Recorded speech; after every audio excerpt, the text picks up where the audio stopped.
Okay, good afternoon, everyone. Thank you so much for coming to our final PioPitch of the 2016-17 academic year. We are very, very excited to have you here. We have 2 additional events in our entrepreneurship program coming up over the next couple of months that we would like to invite you to. You're invited. Come on, we've got a lot to do. You're invited. We're excited and delighted to see you. On March 31st, the finalists in our PioBiz competition will be presenting. And PioBiz is our business plan competition. We have 2 students who are finalists. The business plan that is selected will have the opportunity to earn up to $10,000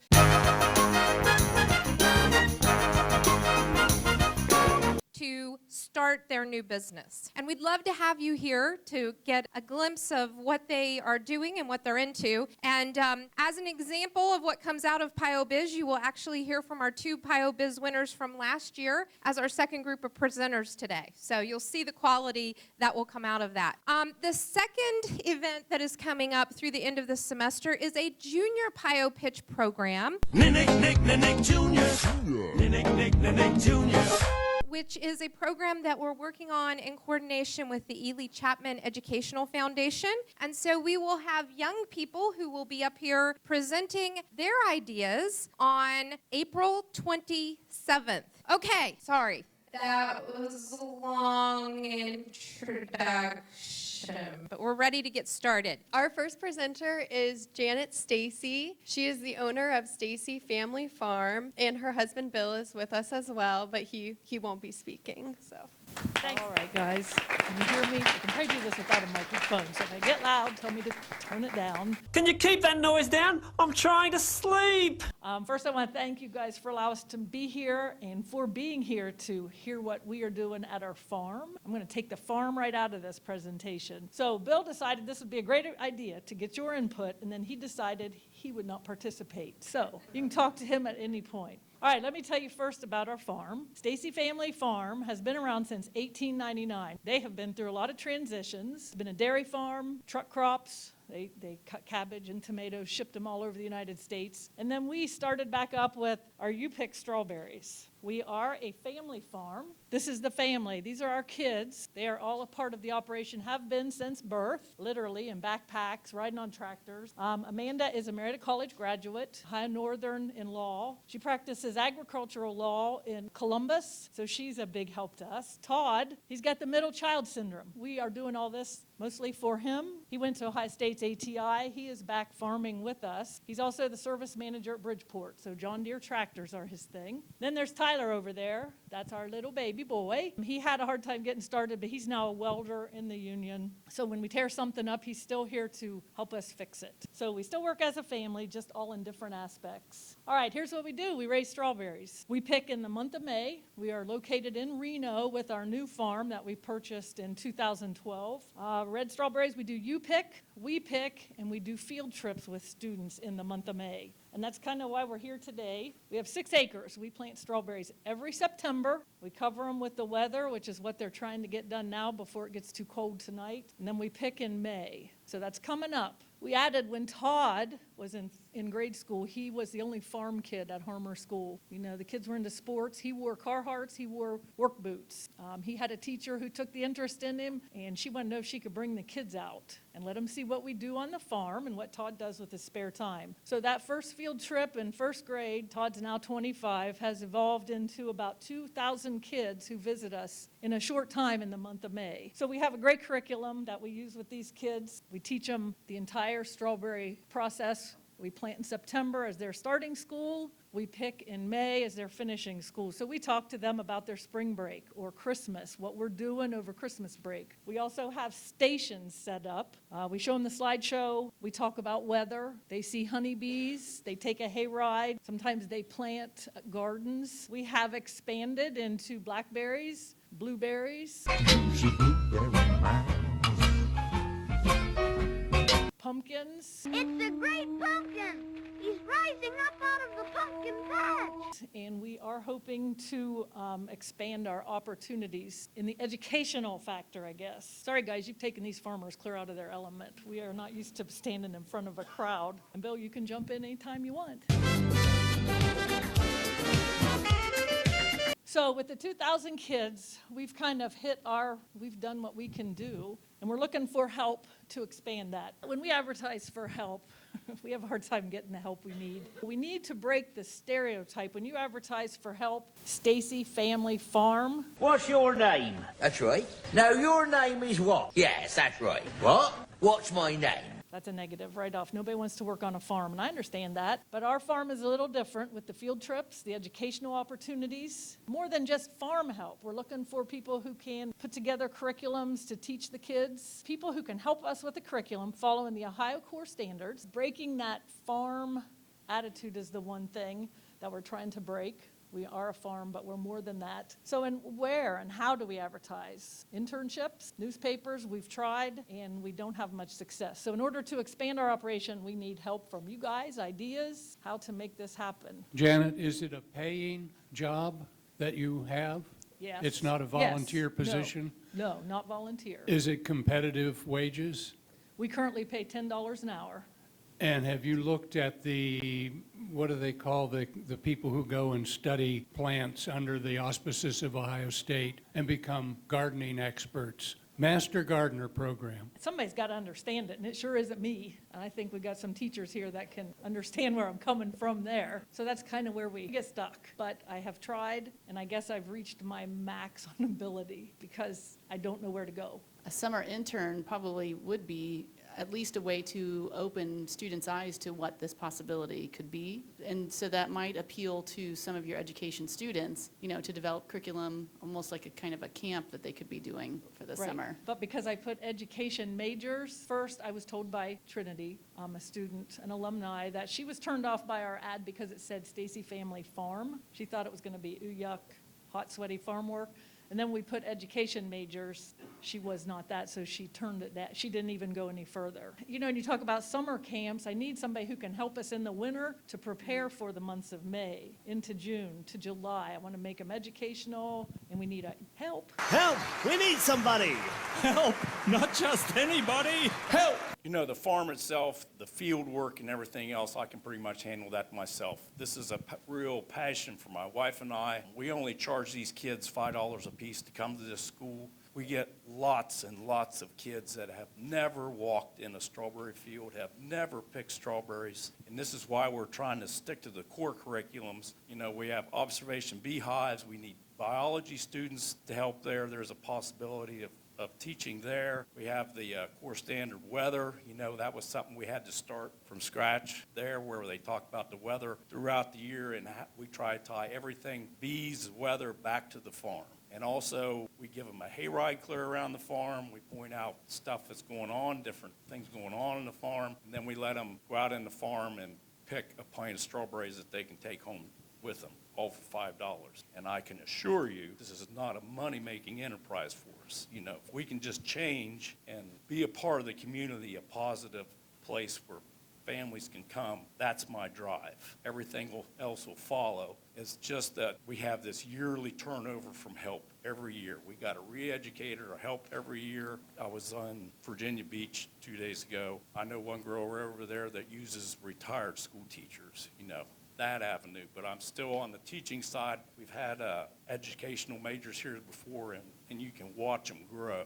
Once you put 2,000 kids past somebody who wants to go in teaching, they have a pretty good idea, do I really want to do this or not? And that's what we're striving for. I'm not worried about the farm. Sometimes, we do gather up the gang and go pick some strawberries, because the main drive for me is to keep strawberries to sell on the table. Something that I really want to develop. We're doing good with strawberries. We want to go into summer stuff with blueberries, more trips there. We're talking about day camps. You're having a sleepover for new students coming to Marietta College tonight or something like that. We have facilities that if you want to take a tour of our place, I have a hayride wagon was built by the Amish. It'll carry probably close to 100 people. And we can show you what we got. Any of you come up with any ideas that you can plug in, to help us ramp up a little bit, greatly appreciate it. We're good with what we're doing in that strawberry trip, but we can't be repetitive. You know, we can't show them strawberries or bees in May and then bring them back and show them bees in September. You got the same kids. We need new ideas. We need new activities. So it sounds like it would be really beneficial for you guys if you guys had like a team of seniors that were working on this as part of Stacy Farms. The word of mouth that you can get just on the campus, like for example, when I went through the program, I worked for something called Shale Crescent USA. There were 4 of us that were working on it, and then within the next couple months, I think we had 2 interns go through their doors, and a couple of other people started helping out as well. I was curious if you were aware of that program, and had that been communicated to you or no? No. Okay. Well, But that could be something. yeah. You know, from student, like you said, we have a big turnover. If you had a senior who was helping us, they could turn it over to a senior next year who wanted to continue it. Marietta College is a small community. Once one group bites into it and likes it, the rest do. Right. But this could also expand into a full-time, part-time job for the right person who's interested. What is the job description that you're kind of giving the employees right now? You know, I really can't tell you right now, but I know that it said, you know, Stacy Family Farm is hiring spring help, looking for educational majors, and then our phone number, our website, our Facebook information. We have gotten students from Marietta College, don't get me wrong. Mackenzie Fleeman, I don't know if anybody, Mackenzie helped us last year. I'd love to have her back. So like, for example, if you were to mention that you're looking for like a naturalist or an agricultural specialist or something like that, I think that might intrigue students more to kind of look into it instead of just seeing it as just farm work type of thing. When you list it, because you already talked about the stigma with the farm aspect, and this has come from someone who grew up on a farm, I understand that if you lead it with Stacy, you don't lead it with Stacy Family Farms is looking for, because people will read about 4 words before they stop reading. Right. So if you lead it with paid opportunity for education majors, and then you talk about the rest, then it might be paid summer opportunity for education majors. You're like, oh, that's what I want. Okay, tell me. And what I would encourage you to do is, especially since it's, you know, May and into the summer, is if you try to actually hire 1 or 2 people or whatever with that specific project of developing curriculum, and you say it's a full-time summer job because you want to say, I will pay you May, June, and July, and whatever, August, whatever you want to go home, vacation. But so they know that they actually have a summer job. It's not just like 1 month of summer. Like they could feasibly start with you early to help kind of develop some curriculum, or they just work May teaching the students, learning from what they are doing there, and then trying to tweak the curriculum that you have and add more the rest of the summer, test it out when you do blueberries or whenever that happens. So it becomes more attractive of like, this is a full paid, full summer job, and with some flexibility that you have. And then they know as an education major, that's a great opportunity also on their resume to have that experience. But it is a little bit hard when they're like not sure if it's full time. And they're like, well, I need to have a full-time job, and you know, et cetera, et cetera. So I would really start it, describe the job Looking for- after, but start with paid summer opportunity for education majors, because often when you just see jobs, opportunities, a lot of them that go through aren't necessarily paid, so the students don't always pay attention to that. I think their assumption is usually it's unpaid, unless you say so.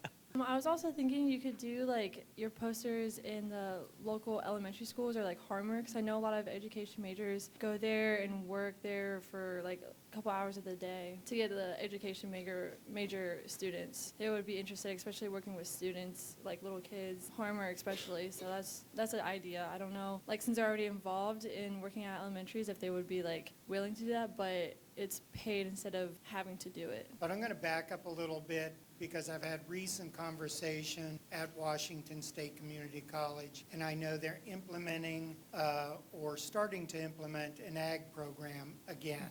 Yes. And I think if you talk to Professor Merritt, who's spearheading that, that's possibility of internships, which helps you guys out because of the assistance in pay. And maybe connect with them, incorporate some type of your program and theirs. because they have limitations, and as you do too. Right. And maybe you can partner up. And that may be another way to get the education majors involved. You know, it's outside of their curriculum, it's outside of class, but they do have a faculty member who supervises their meetings and their efforts and their programs and projects, and they do philanthropic kind of stuff in the community. They also have programs that are designed to expand their educational horizons, so there might be a good collaboration that way. One of the challenges is the education program is not huge, so by limiting it to education majors, I mean, I think we have 20-some graduating in May. That's it, right? And when they are pretty much starting their sophomore year, they are so burdened by their requirements from being in class to their teaching field experiences. So part of it is a timing.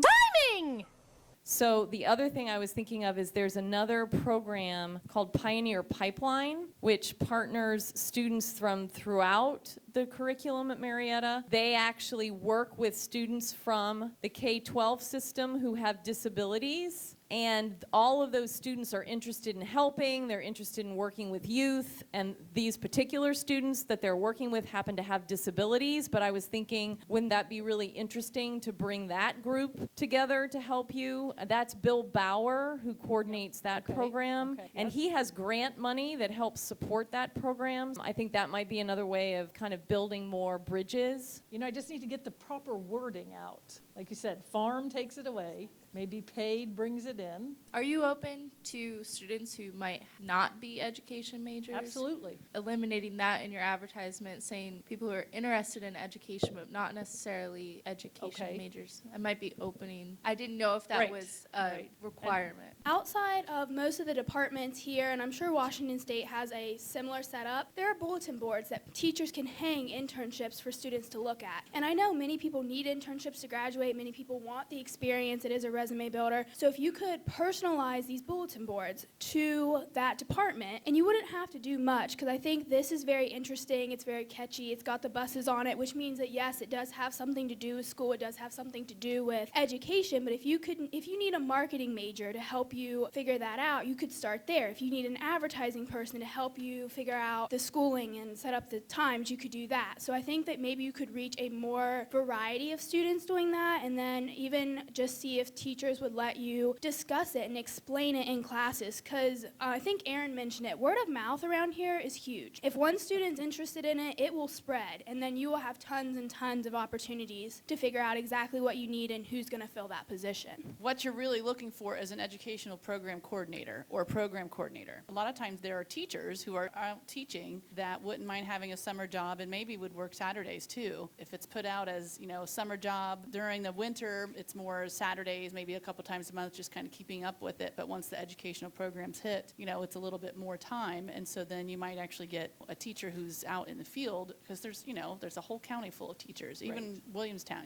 we're really close to that. The wording might be educational program coordinator, educational curriculum development, or something along those lines. And that would kind of hook some teachers in potentially, because they do that on a regular basis. So if they're getting paid to continue to do that kind of work, how do we put that out exactly? I was thinking, I'm not sure if I would be allowed to send an email to my teachers about that. Probably not. But I can think just kind of like, Facebook or word of mouth or whatever within the school districts. And I get teachers who call who didn't see the flyer. Now, we don't address it to a particular teacher because teachers move, but they go to all those schools, and I have teachers calling who didn't see the flyer. So as far as sending something to the school, sorry, I worry about where it goes. I was thinking about a great program to look into would be Washington State Community College Early Childhood Development Program. Contacting the professor there, it looked like there were kids younger than kindergarten. I think they would love that, especially the wages that you're paying them. I think they would really like those jobs and would help them better their careers. And I wouldn't just limit yourself to Marietta College students. I would go to the educators, early childhood development educators at WUP, OVU, and of course Washington State, and contact those instructors too. I want to relate to you what goes on the farm just a little bit. We have a tractor on our farm that's auto steer that's linked to 7 satellites at one time. So we are high tech. There is engineering going on there, and there's always opportunities like that. We're talking mostly about up through 2nd or 3rd grade here, but another place we could develop it. Take the engineering that's going on in the farm with hydraulics, with water movement, the auto steer aspects, and move that up through the grades. So when some of these kids are reaching 7th and 8th grade and starting to look around for a career or something that tweaks, if it's in the woods, if it's on the tractor, if it's in the water, I really like to take that farm and do that for those kids too. You should give the position a title. Something I learned over the years being in student organizations is people that are in your organization or your group like to have a title and feel like they mean something. And also people who are looking to build a resume, it's good to have a title instead of just Stacy Family Farm intern. Educational coordinator, educational program specialist. Okay. But in addition to that, what someone said about not limiting yourself to education majors, it seems like there is some other work that could be done in coordination with the curriculum goal that you have. So what is the message that you're trying to send out in terms of both advertising for this position and who needs to be contacted there? Do you need more graphic design? Do you want to advertise the pumpkin patch separately with Stacy's Family Farm strawberries? You know, what is the brand that you're trying to work with there? And there are a lot of different majors here at the college that could help with that. So like an English major could be really good at writing different things for you. Obviously marketing, really good at figuring out what is working with you, figuring out what you want students to get when they come to your farm, as well as what a position that would be working with you long term would look like. Doing research of other farms similarly across the country could even be really beneficial, and students could also help with that. We're on board. Get on board, little children. Get on board, little children. But I was told by my helper putting this together, Trinity, don't feed too much at one time. So at this point, until we get our field trips all set up, then I'll be looking for marketing. I got to get a curriculum. I've already got a flyer. I got to get a curriculum going. It could become a full-time job. It can be anything anybody wants it to be. And we are on board with anything anybody wants to do. If anybody is interested today, or you know somebody, send them our way. We'll talk to them. We'll show you the farm. And, you know, we just want somebody to join us and be part of our family, part of our team. Our next speakers are Aaron Dillon and John Henson. For Jill Wagner, I'm John Henson saying good night and big balls. Who are Marietta College students and owners of Thunder Resources. Well, hello, everybody. My name is Aaron Dillon. And I'm John Hinson. And we are Thunder Resources. So one of the things that we want to talk to you guys about is how April 1st, 2016, John and I competed in something called PioBiz. PioBiz, as many of you know, is a competition. The stake is $10,000 for winning business plan. So our business plan was locating orphan and abandoned wells for the state of Ohio and potentially for private landowners later on, because we noticed that there was a need for that and appropriations for that were not being tapped into. That's exactly correct. One of the things that when we first pitched it a year ago, we were recognizing that there were thousands of wells that were currently a hazard, an ecological hazard within Ohio, West Virginia, and Pennsylvania. And what we did is we approached someone called Gene Cheney, and he had some information to help us out. Sure. So originally we had called Gene Cheney for help with our presentation to kind of prove to our audience that this was a legitimate thing and there was a need for it. And so one of the first things we did after we won the competition, aside from incorporating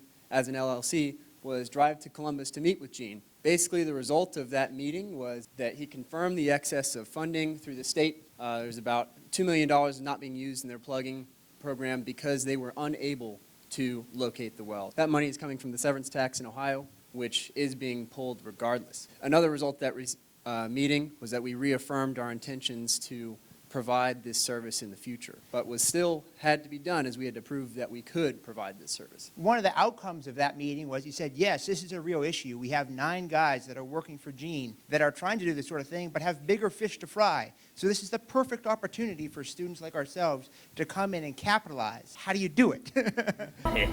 So what we did is we found something called the Ohio Oil and Gas Museum, part of West Virginia as well, over in Parkersburg. And what they have inside the back rooms, you know, the cool parts of any museum is the back room. And they had all these different maps. Some of them, the one that we were looking at in particular was like 9 feet by on this huge roller. So it's like wall to ceiling. It was the biggest map I've ever seen in my life. And basically what it was is these wells that dated back to the turn of the century. So we're talking like 1905, 1906 wells. And back then,